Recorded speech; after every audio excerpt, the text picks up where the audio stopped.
Hey everybody, it's RJ, your host, and welcome to Hash It Out. In this episode, I'll be speaking with Tim Conder of Blackbird about how the federal cannabis policy reform bill recently unveiled by U.S. Senate Majority Leader Chuck Schumer would affect cannabis interstate commerce and taxes. We'll also discuss the variations in approaches when it comes to incremental versus comprehensive policy change, and more. Without further ado, let's hash it out. My guest today is the co-founder and CEO of the cannabis software solutions company Blackbird. Welcome to the show, Tim Conder. Hello, sir. Thank you so much for having me. Appreciate being here. Hey, man, thank you so much for being here. I'm very appreciative for you to take the time and offer your perspective as to all you've got going on over at Blackbird, and then, of course, in the wider cannabis conversation, at least here in the U.S. for now. Before we get started here, where are you joining us virtually from today? So Blackbird's headquarters is in Reno, Nevada. So I'm joining you from my home in Reno. Oh, okay, cool. Right on. I have family over in Henderson, so nice. Pretty south of you. But yeah, I was just there recently visiting some family. So right on. Love Nevada. Great Nice. State. Yeah, absolutely. Again, I'm excited to sort of pick your brain a little bit during our conversation here regarding what you've got going on over at Blackbird, and then into the bigger conversation. So just to dive right in and familiarize our viewers and our listeners a little bit about what y'all do, I understand that you personally started your first bike messenger delivery service, Bootleg Courier Company in Reno, Nevada, with just 2 bikes. And then went on to combine that business idea with your knowledge and connections in cannabis to launch the cannabis delivery company Blackbird. So again, for those who aren't familiar, just tell me more about your company and what exactly you specialize in, both when it comes to delivery and then also in software, technology, and marketing. Yeah, absolutely. So yeah, my co-founder and I started a bicycle messenger service in Reno, Nevada in 2009 called Bootleg Courier Company. And we had worked as messengers in other large cities, New York, San Francisco, Seattle, but we're both from Nevada and saw an opportunity to bring sort of our sort of special knowledge of a bicycle messenger service to our home state of Nevada. And so we did that in 2009, where, like you said, we started with the 2 of us and our bikes, and ultimately went on to employ, roughly 15 people and service regionally the sort of Reno, Nevada area with little over 100 clients. But, a very specific kind of small scale delivery service that we ultimately pivoted into cannabis in 2015 to form Blackbird. Right on. And so you had mentioned that you started it in 2015. So you're about a little over 5 years into it. Would you have expected, if you could go back in time and tell your 2015 self that in just half a decade, you would be facing the most unprecedented circumstances in the course of your business, would you have believed yourself, and what advice would you have given yourself in that case? Man, that's a great question. I mean, if I could have had a crystal ball to look into the future from 2015 to where we are today in cannabis, I don't think I would have believed what I saw. I think we got into regulated cannabis because we saw an enormous opportunity. But the rate at which the industry has progressed has been really just kind of wild, right? So, I mean, if for those who, either weren't part of the industry in 2015 or maybe in a different part of the country, in 2015, Nevada legalized cannabis for medical use, but didn't legalize for adult use until 2017. So we were still dealing with a very small sort of medical industry in 2015, mostly way on the spot, maybe a handful of dispensaries. And today Blackbird services over 400 brands and retailers in 23 U.S. states and several Canadian provinces. And so, no, the explosive growth has been I mean, it's just been really wild, right? And I would say if I could give myself one piece of advice when we started the company, it would Yeah. be, prepare yourself for that kind of growth. And that means lots of things. One, rest up, right? Like get a few naps in before before getting going. Sure. And They two, become like far and just few between after a while. Yeah. yeah, absolutely.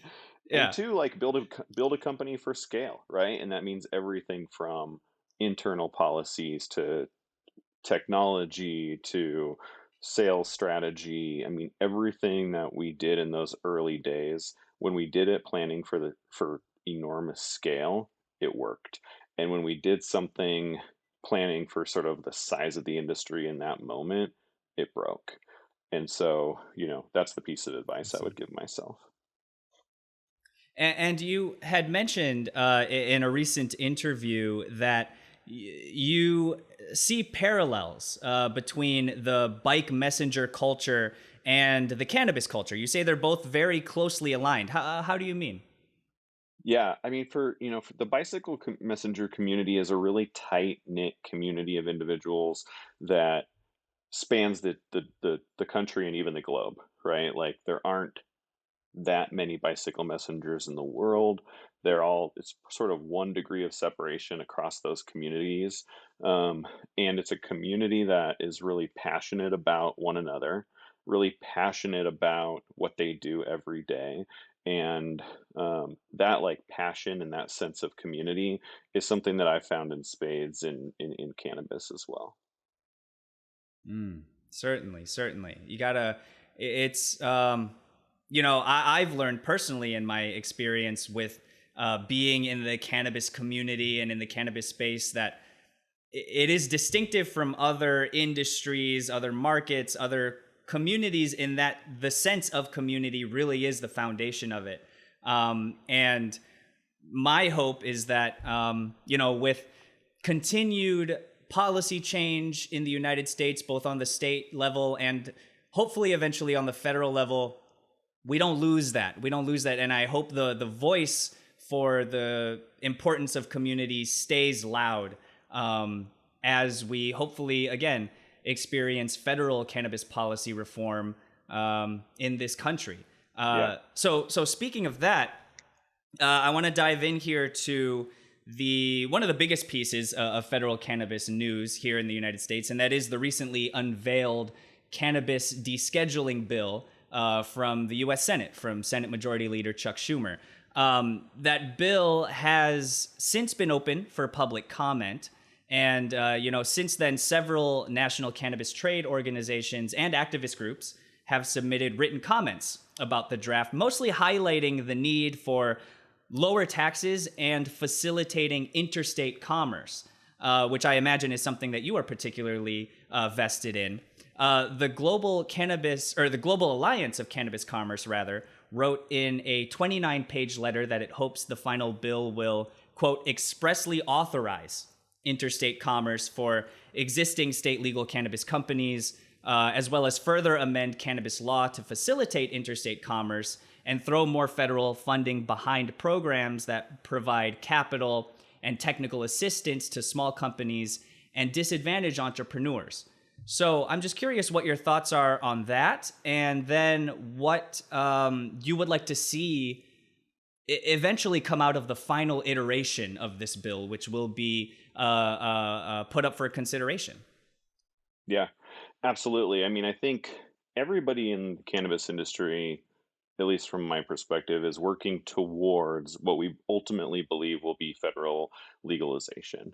And, you know, by working towards that, I mean like working within our own states' regulatory structures to operate the best possible and most compliant cannabis businesses we can while servicing customers, to the best of our ability. And I think like the opportunity that is presented to the cannabis industry and to consumers through federal legalization is huge, right? And I think, you know, that's always been the goal. But it's really important that federal legalization is done right, and that when we legalize cannabis, we take things into account, not least of which you just mentioned, right? So how we empower and give back to the communities that created the industry in the first place and were most disadvantaged by the war on drugs. Um, but then also more technical things around traceability, taxes, um, you know, all of those kinds of policies that keep our communities safe and keep bad actors out of the regulated cannabis market. And so I Mm. think that the first thing that I would say is a priority from our standpoint is banking reform. Cannabis operators don't have access to banking in many cases, or at least normalized banking.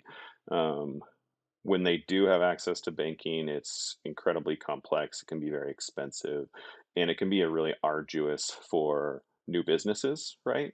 To actually access that banking and leverage it appropriately. So I would say that's like the Mm. most important thing from my perspective, that federal legalization tackles is banking reform, and that actually speaks to uh, issues of social justice, for example, right? Like as a small business owner, you can't get a loan in cannabis, um, and so cannabis licenses or operations can be relegated to individuals who have access to capital in other sources, whether it be family money or um, the willingness of investors to invest in their vision. And that is a very small subset of the population. So I think, Mm. those are things that are really important to us as federal legalization moves forward. As it relates to interstate commerce, I think that, you know, what's important to Blackbird and to us is access for businesses, access for customers, and consumers. And so federal legalization creates widespread access to cannabis for medical reasons, for recreational purposes, and that's exciting, right? To be able to proliferate the best brands for whatever reason in the world across the United States is something that we would be really excited about embarking upon. Um, Mm. but with the huge caveat that there are lots of very, very important things that we have to take into consideration as we move towards that goal. Certainly. And you had mentioned the importance of banking access for cannabis companies, which has been in the works even before this recently unveiled federal cannabis descheduling bill from the Senate. Safe banking has been moving, I guess, through the legislature. I mean, it's moved and stopped. It's moved and stopped, and I don't know what to make of it in that sense. But um, Senator Cory Booker recently made headlines. He's been one of the biggest proponents of federal cannabis policy reform in this country, as well as a large advocate for implementing social justice reforms, Yeah. not only in regards to cannabis, but in other aspects of our nation's laws. Um, However, he did make waves lately in saying that he doesn't really see a need for first passing safe banking before the Cannabis Administration and Opportunity Act. And some people disagree. And so I'm just curious what your thoughts are on the the benefits of either a comprehensive cannabis policy reform change or an incremental approach. Yeah. So like I said, a few minutes ago, I think that banking reform is a part of the social justice and advocacy work that needs to be part and parcel with federal legalization. And there's a Mm. lot of reasons for that. First of all, it's a public safety concern, right? The cannabis industry is still in huge part a cash industry, and that comes with all its own set of issues and problems. But again, access to banking is imperative for any small business to be able to get off the ground and remain operational. So you know I think that there are ways to move forward incrementally. I think it's a really tall order to do sort of a global federal legalization policy that gets everything right the first time, in the first pass. Um, but I think you know, what we have today is a little bit of analysis paralysis, right? Instead of moving forward, to your point, like we're sort of stuck in limbo, and that's not helping anybody. So I think, if we can get some incremental reform, yes, my preference would be to start at banking. But as a part of policy that's put in place to recognize, those that came before us, I think it's no secret that cannabis operators today are standing on the shoulders of those that came before them, and you know able to make a living, in some cases a substantial living, by selling a product that a few years ago was illegal, and that people are sitting in jail or prison today for doing the same exact activity. And so that reform and that the attention to those policies are also a top priority when it comes to federal legalization. Mm, certainly, certainly. The longer we have this deadlock and this you know tiny drip of progress, the more people continue to face the ramifications of the failed war on drugs, of discriminatory enforcement practices. And they're, again, like you mentioned, they're sitting in jail right now. And in the meantime, I don't know, we're arguing over whether we should have a filibuster or not. Like, clearly, I don't, I think, the time to do something is certainly upon us. And I feel like there has been a change in that we at least all see that. We at least all see that now, that we can't afford another moment to sit and deliberate the science of whether, cannabis has any benefits medically or recreationally or therapeutically, because, it's all there already. And, it's now just time for action, for sure.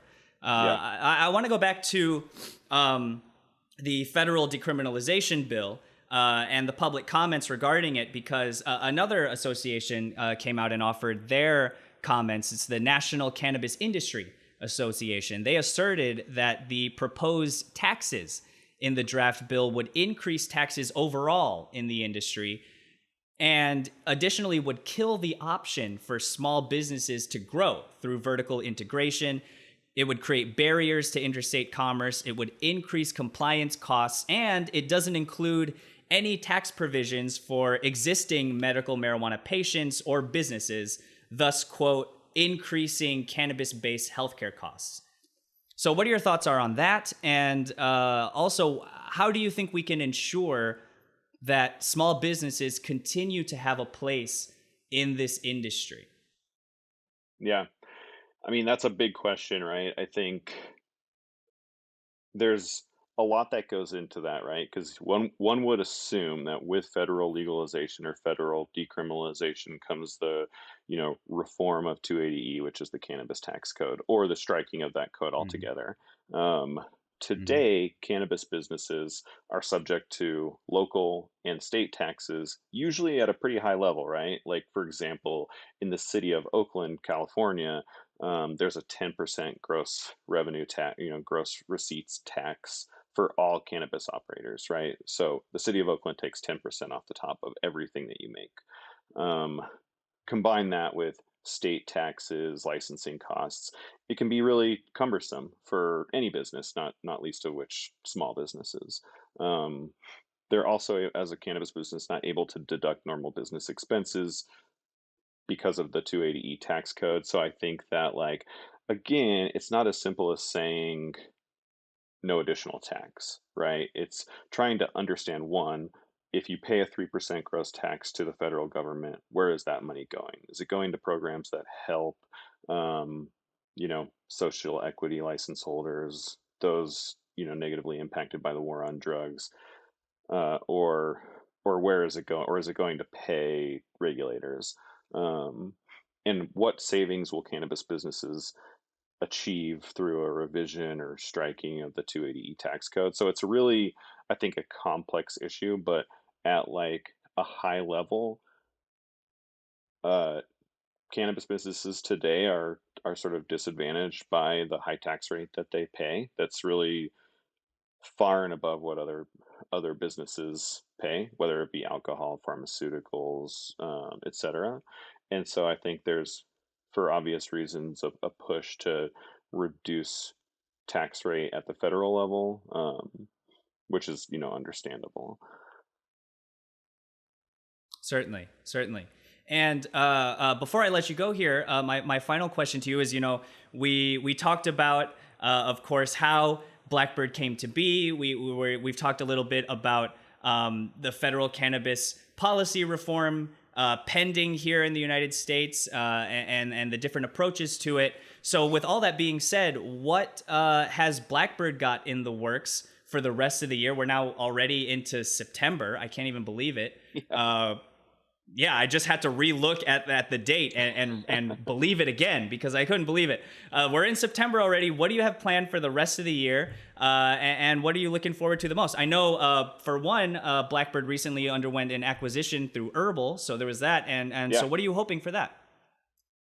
Yeah, absolutely. We love Herbal. We were super excited to be able to merge with them, be acquired by them in the beginning of June, and really trying to understand, you know, and create actionable plans for both companies post acquisition, right? And so Blackbird is most excited about continuing to proliferate our e-commerce software offering and support that offering with the physical act of completing the delivery from retailers to end consumers.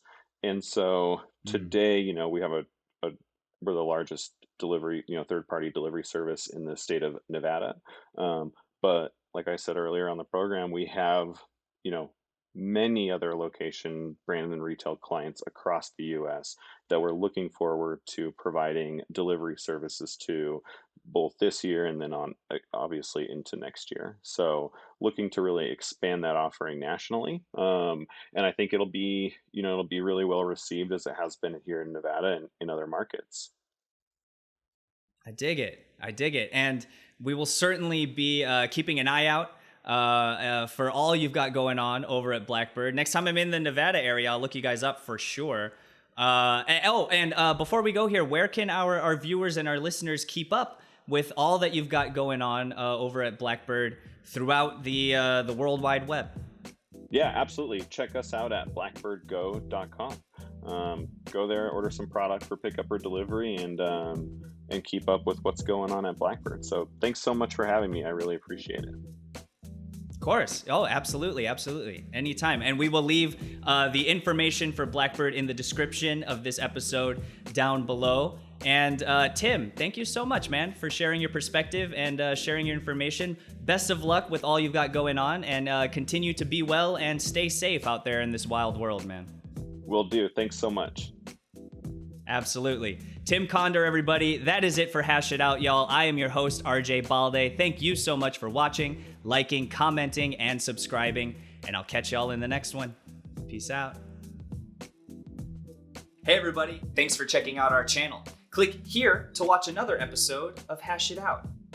To find more cannabis industry reporting, insider stories, and to stay up to date on the latest trends, make sure to subscribe and keep up with our Trichomes community app. Download it now for free, and we'll see you there.